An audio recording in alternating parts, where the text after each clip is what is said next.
प्रभात बच्चों, क्लास 6 के राजनीतिक विज्ञान की कक्षा में आप सभी बच्चों का बहुत बहुत स्वागत है। हम लोग क्लास 6 का पहला अध्याय राजनीतिक विज्ञान का विविधता पढ़ रहे हैं, जिसमें हम लोगों ने भारत में विविधताओं के विषय में पढ़ा कि किस किस क्षेत्र में विविधता देखी जाती है। तो उसी का अगला टॉपिक है कला और शिल्प कला। कला और शिल्प कला के क्षेत्र में भी भारत में अनेक तरह की विविधता देखी जाती है। भारत में इन्हें अनेक रूपों में देखा जा सकता है। ये अधिकांशतया धर्म से संबंधित होते हैं, जैसे बौद्ध कला, मुगल कला आदि। बौद्ध कला महात्मा बुद्ध की शिक्षाओं पर आधारित है। मुगल कला के और मुगल स्थापत्य कला के बहुत से उदाहरण आज भी हमें देखने को मिलते हैं। तो हर क्षेत्र में विविधता के साथ कला और शिल्प कला के क्षेत्र में भी भारत में विविधता देखी जाती है। उसके बाद है भोजन संबंधी विविधता।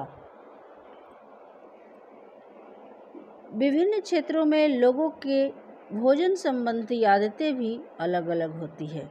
जैसे पंजाब के लोग मक्के की रोटी तथा सरसों का साग पसंद करते हैं, ये वहाँ का प्रमुख भोजन है। जबकि बिहार क्षेत्र के लोग लिट्टी चोखा तथा चूड़ा व दही आदि पसंद करते हैं।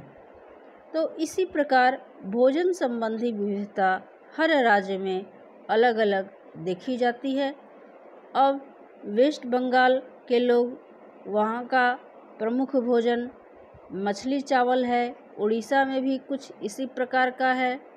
उसी तरह अगर हम लोग दक्षिण भारत की ओर चले जाते हैं तो वहाँ मुख्य रूप से लोग इडली, डोसा और खट्टे लगने वाले बहुत से ऐसे भोज्य पदार्थ हैं जिसको वो लोग खाते हैं। हम लोग यहाँ अपने भोजन में सरसों के तेल का प्रयोग करते हैं और दक्षिण भारत के लोग नारियल तेल से बने हुए खाने को खाते हैं।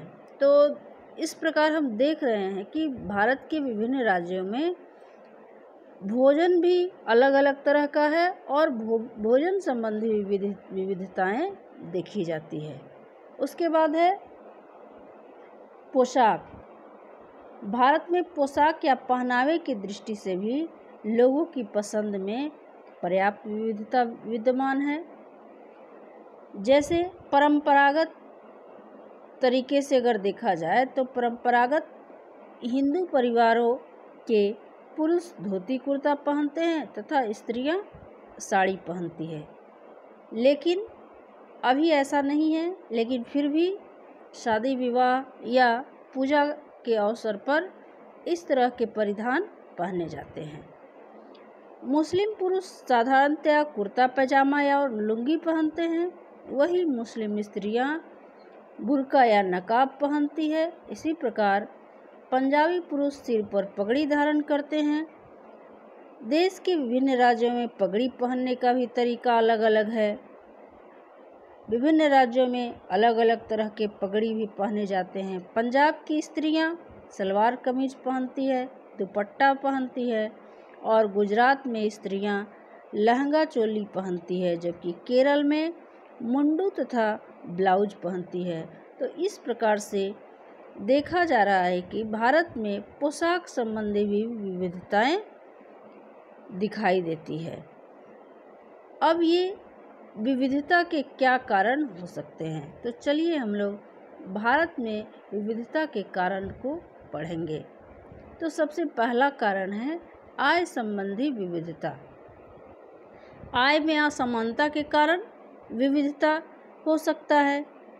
भारत के लोगों की आय तथा संपत्ति में अत्यधिक असमानता देखने को मिलती है, जो विविधता का एक प्रमुख कारण है। ऐसी असमानता की स्थिति जब उत्पन्न होती है, जब लोगों को एक समान संसाधन एवं अवसर प्राप्त नहीं हो पाते।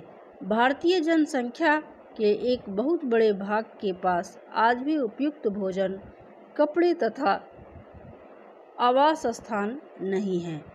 तो इस कारण भी विविधता देखा जाता है। अब मान लीजिए किसी कॉलोनी में 100 परिवार रहते हैं, तो 100 परिवार का रहन सहन बिल्कुल एक दूसरे से अलग थलग होता है। क्यों? क्योंकि उनकी आय एक जैसी नहीं है।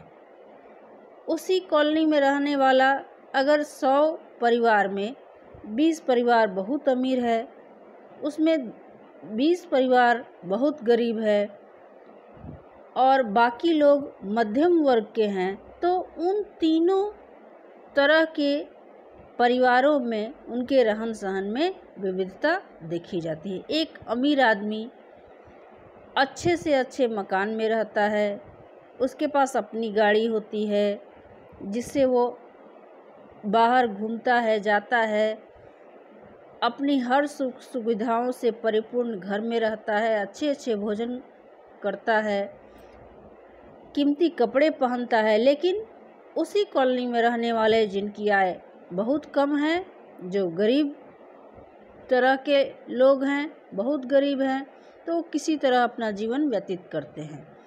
तो ये भी हम कह सकते हैं कि आय में असमानता भी विविधता का एक प्रमुख कारण है।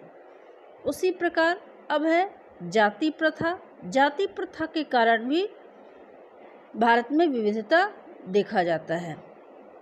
यह एक सामाजिक असमानता है कि एक महत्वपूर्ण उदाहरण है कि इस प्रथा में समाज के लोगों को उनके कार्यों के आधार पर अलग अलग वर्गों में बांटा जाता था। ये प्राचीन समय की बात है, वही परंपरा अभी भी चली आ रही है। उनकी मान्यता थी कि जो जिस प्रकार के काम करते हैं उनको उसी वर्ग में बने रहना चाहिए। ऐतिहासिक तथा भौगोलिक कारण भी किसी देश अथवा क्षेत्र की विविधता को प्रभावित करता है। तो जाति प्रथा के कारण भी हमारा समाज जो है कई वर्गों में विभाजित हो गया और ये भी विविधता का एक कारण बना। जैसे प्राचीन समय में ब्राह्मण, क्षत्रिय, वैश्य और शूद्र 4 वर्गों में हमारा समाज बटा हुआ था और ऐसी मान्यता थी कि अगर एक शूद्र परिवार में कोई बच्चा जन्म लेता है तो शूद्र ही कहलाएगा और वैश्य परिवार में अगर कोई बच्चा जन्म लेता है तो वो वैश्य ही कहलाएगा और वही वो काम कर सकता था, दूसरा काम नहीं कर सकता था। लेकिन इस तरह की परंपरा अभी नहीं है। भले ही हम लोग जाति के नाम पे अलग थलग हैं, लेकिन सभी को अपनी इच्छा के अनुसार, अपनी रुचि के अनुसार काम करने का अधिकार दिया गया है। अब है ऐतिहासिक कारण। प्राचीन काल में लोग अपने पैरों, घोड़ों, ऊंटों तथा जहाज़ों आदि पर सफ़र करते थे। बाढ़, सूखा और युद्ध के समय नए स्थानों की खोज में ये लोग एक स्थान से दूसरे स्थान की यात्रा करते थे। ये लोग नए व्यापारों तथा कार्यों की तलाश में भी यात्रा करते थे। उस समय लोगों को एक स्थान से दूसरे स्थान पर पहुंचने के लिए बहुत अधिक समय लगता था। लेकिन इसलिए अगर कोई व्यक्ति एक गंतव्य स्थान पर पहुंच जाता था तो उसके पश्चात वो वहीं बस जाता था। क्यों? क्योंकि उनको आने जाने में काफ़ी तकलीफ़ होती थी। अभी के तरह यातायात के साधन तो मौजूद नहीं थे, इसलिए लोग अगर पहुंच जाते थे तो वहीं रहना पसंद करते थे। नए स्थान पर लोग अपनी जीवन शैली में थोड़ा बहुत परिवर्तन करते थे। ठीक इसी समय वे अपने पुराने तरीके से भी कार्य करते थे। इस प्रक्रिया में भी उनकी भाषा, भोजन, संस्कृति तथा धर्म आदि पुराने एवं नए मिश्रण बनकर एक नया रूप धारण कर लेते थे। इस प्रकार उनकी अद्भुत ऐतिहासिक पृष्ठभूमि के कारण भी विभिन्न स्थानों में भी पर्याप्त विविधता का समावेश हो गया। यहाँ तक कि आज भी हम रोजगार, शिक्षा, व्यापार आदि की खोज में एक स्थान से दूसरे स्थान पर जाते हैं और ये भी विविधता का एक प्रमुख कारण है। मान लीजिए कोई हिंदी भाषी लोग किसी दूसरे राज्य में जाकर पढ़ने के लिए, नौकरी करने के लिए, रोजगार के लिए, व्यापार के लिए अगर जाते हैं तो हम जो हमारी आदतें हैं, हम जैसे भोजन करते हैं, हमारी जो भाषा है, हमारे जो रहन सहन है, वो तो हमारे पास रहेगा ही। और जो हम नए स्थान पे चले जाते हैं, मान लीजिए हम हिंदी भाषी हैं, हम वेस्ट बंगाल में नौकरी करने चले गए, तो एक हिंदी तो हम जानते ही हैं, और उसके बाद वहाँ रहकर वहाँ नौकरी करते हुए या पढ़ाई करते हुए व्यापार करने के लिए गए, उस क्रम में हमने वहाँ की भाषा को सीख लिया, वहाँ के भोजन को बनाना खाना जान गए, वहाँ के उस तरह के वस्त्र को पहनने लगे। तो इसके कारण भी विविधता देखा जाता है। तो ये भी ऐतिहासिक कारण भी हमारे लिए विविधता का कारण है। तो ये प्राचीन समय में भी होता था और अभी भी हो रहा है। उसके बाद है भौगोलिक कारण। भौगोलिक कारक भी विविधता को जन्म देते हैं। जैसे मरुस्थलीय क्षेत्र का रहन सहन मैदानी क्षेत्रों के रहन सहन से पूर्णतः भिन्न होता है।